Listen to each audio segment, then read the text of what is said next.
I just did a little bit of a family road trip, Will, Oh, To see Disney on Ice. oh, really? And where'd you Yeah. get the ice? Well, but went through the Gold Coast. It was pretty easy, actually. Yeah, sorry. That was it. Bring On the your way own to ice. Brisbane. Disney, BYO You ice. know what's funny is that I probably have told like four people in the Yeah. last 2 weeks. And everyone's made that Everyone's same made the joke. same joke. Oh, really? God, just make sure your car doesn't get broken into afterwards and all that Yeah. kind of stuff. Um, uh, Here's the thing about being a parent.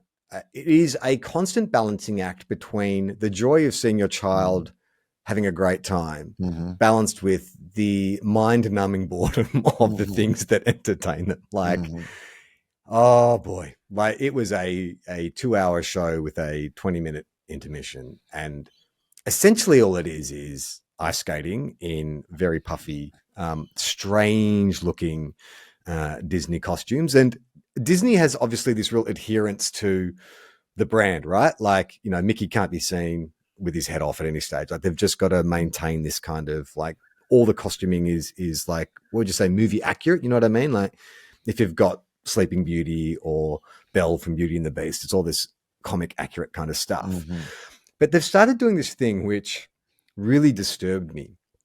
So there is a movie called Moana. The Rock is one of the voices, and it's all about Polynesian mythology. And The Rock plays this god Maui, who's this really like burly, not like The Rock, not like ripped and cut, but a big burly kind of Polynesian warrior who's covered in tattoos and stuff. And the way he's I remember, like, because in the 2 months leading up to the movie, he kept tweeting about how the hierarchy of the Moana universe was about to be. Well, he's actually doing so. A bit of trivia: the character design of Maui in Moana was based on his grandfather, Chief Maivia, the High Chief. Yeah. So there is some kind of link. And then now they're doing a live action version of Moana, and The Rock is going to play the live action Maui. But his grandfather, because his grandfather was a wrestler from like the 1940s and 50s, and back then people didn't have muscles, did they? Like, No. Like muscles didn't exist. Like you just had big men. To be like a wrestler, burly, you just needed to have a pair of tights. yeah, and be big, like a bear.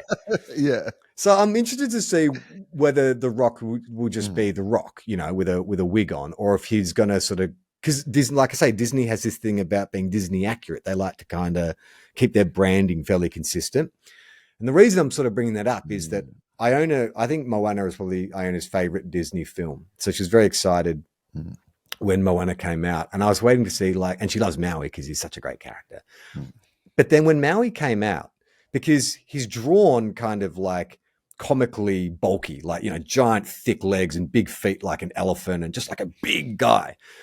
And obviously like ice skaters tend to be quite lithe and flexible and light.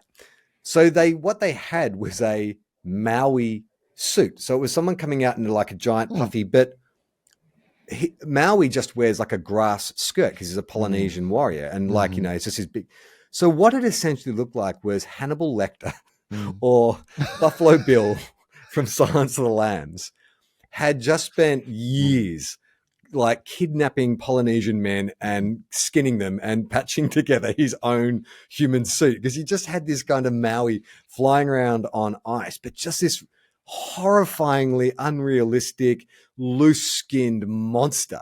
And I was watching it going, this is disturbing. And like, kids get scared at like the slight, like, the pirates from Captain Hook was scaring Iona. And I was like, is this actually going to upset her? But no, she seemed quite okay with it. And I was just like, that doesn't work for me. And I thought maybe it was just, my tofop brain just reading into this, thinking someone's made a skin suit. But then I asked Jem and she was like, oh no, it definitely looked like an 80s horror film, one of those kind of man in suit kind of horror films, like Texas Chainsaw or something like that.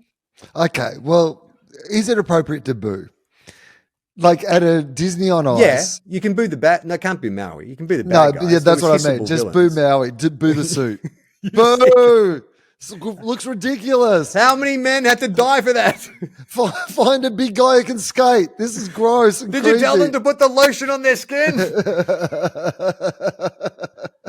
There was actually quite a bit of crowd participation. Okay, so it is pantomime in It's parts. 100% pantomime. Like it was interminable because basically they've got all. Well, yeah, what are the story like? How does it like play out? There is no story. So basically, Disney. But has there's all got to this- be internal stories, right? Like in scenes or something. Like, Okay, so you're not seeing like Moana skate with like the pirates, are you? Yeah. Yes. Oh. So this is the thing, right? So they've got all this separate IP in universes that don't make sense to cross over, but Disney are gonna cram them in. So the conceit was Tinkerbell comes out and she's flying around. And then the pirates from Peter Pan come out. I guess they're from the same universe. Is Tinkerbell Peter Pan? I can't remember. So far, so Right. good. Okay. So then they kidnap her and steal her magic wand for some reason. I think to buy crypto or something. I'm It's a not sure. MacGuffin. That's the MacGuffin. That's That's the the general MacGuffin, yeah. MacGuffin for the movie is the wand. So they kidnap her. Then there's a couple of MCs too, like a couple of good-looking High School Musical type teenagers. So Like they're just- MCs as in like MC Scat Cat or like No, as in, MCs like, as in just- masters and mistress of ceremony. Of ceremony. And, And not now- a bondage version. are of they Mistress of Ceremony. sorry, are they on skates? On skates, yeah. So Okay. they're dressed like High School Musical, Zac Efron and whoever the female Zac Efron Okay. is. So they're skating around, just narrating and filling in the blanks. And, you know, you Nora gotta clap Ephron. and- Sorry, I should have like Yeah, but just there's a great reference for the masses. Zac Efron, Director and of Nora great romantic Ephron. comedies, Nora Ephron.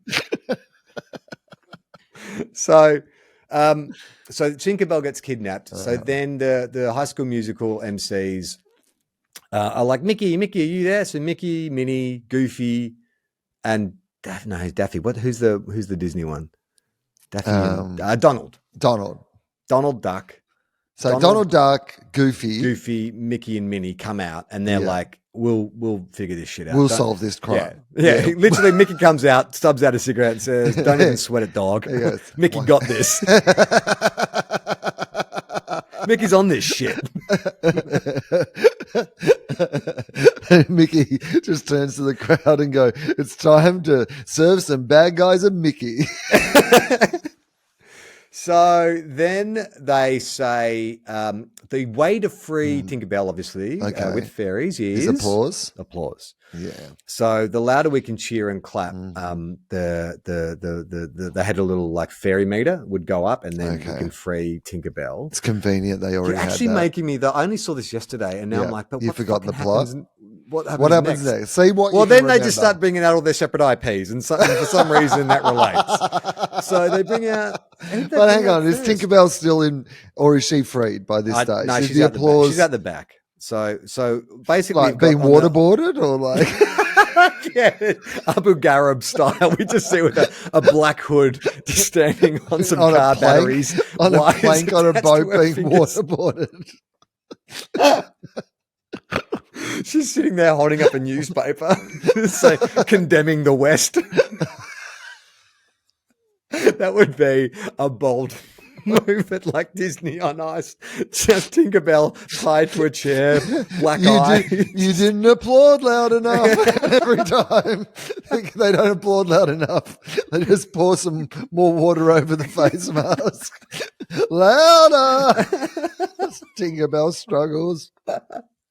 So I'm even trying to think of what the IPs were. So there was Toy Story, there was Beauty and the Beast, there was Frozen, Moana. Yeah, so like none of these, there's no way to intersect There's no any of connecting these. tissue apart from the fact that we have Should to they be doing upload that. multiverse stuff? I mean, clearly this is the way that Oh, yeah, all they the should other have. big players in the are using, kind of IP and connecting them together is multiverses.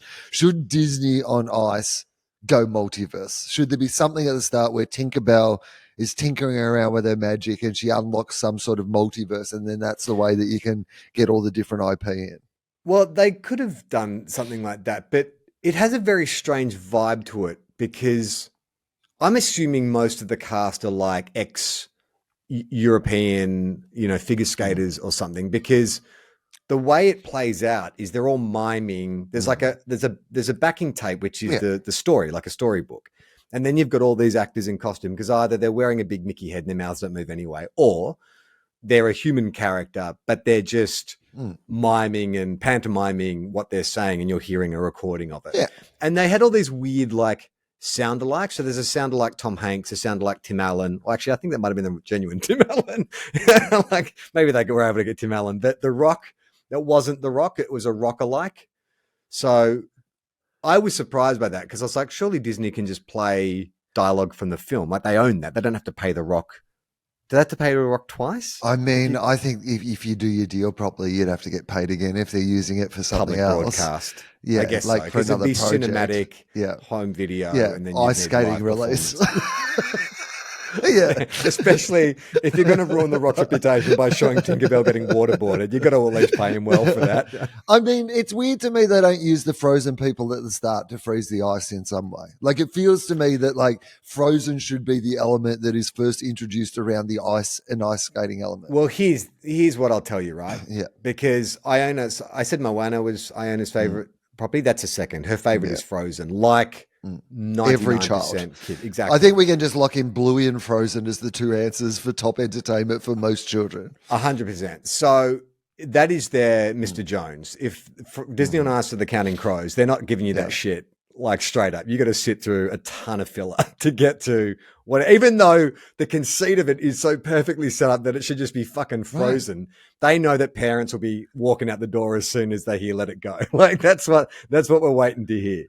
Well, yes, but they could set up the premise for the big payoff, right?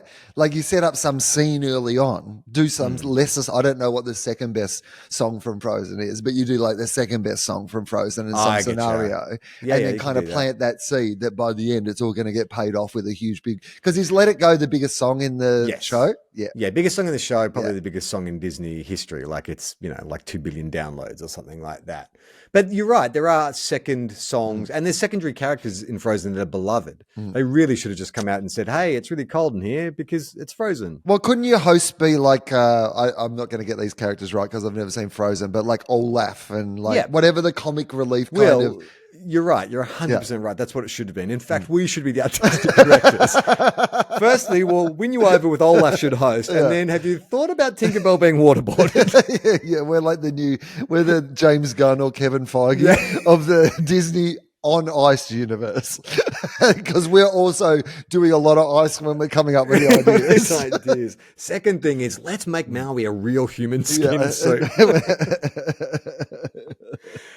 So Iona, like we got out after they did Let It Go because we got worded up by one of the staff there. We said, look, we don't want to get caught in this traffic jam because it was sold out, like Risen Entertainment Center. I'd seen Wu-Tang like only a month earlier at the same venue, and it was not nearly as busy as it was for Disney on Ice. Like absolutely chockers, and probably a bit more of a vibe going. Like, I mean, Wu-Tang was good, but everyone's very old. Like Wu-Tang was like all our vintage, and people just want a nice, comfy seat. But you had some, like sugared up toddlers running around. It had a real energy to the place. I mean, essentially, it's probably the exact same crowd minus the sugared up toddlers. Oh, yeah, that's right. Just a lot of dead-eyed people I'd seen, like much happier a month ago. Now it's in this shit. So we got worded up about, the lady said, after Let It Go, there's a little, they bring all the characters out. You can duck out. So after the final song, you can go. You can go. To see the full video, join our Patreon. Patreon.com/Tofop.